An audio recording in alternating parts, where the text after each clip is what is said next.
দেখো বন্ধুরা, এটা হলো দার্জিলিংয়ের বাতাসিয়া লুক।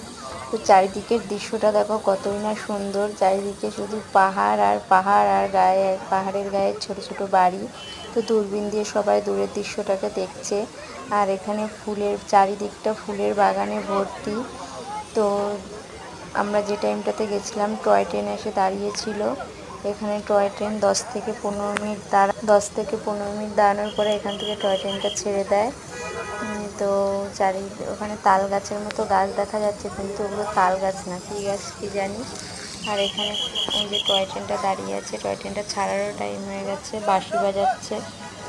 তো তোমাদের কেমন লাগলো কমেন্ট করে জানিও।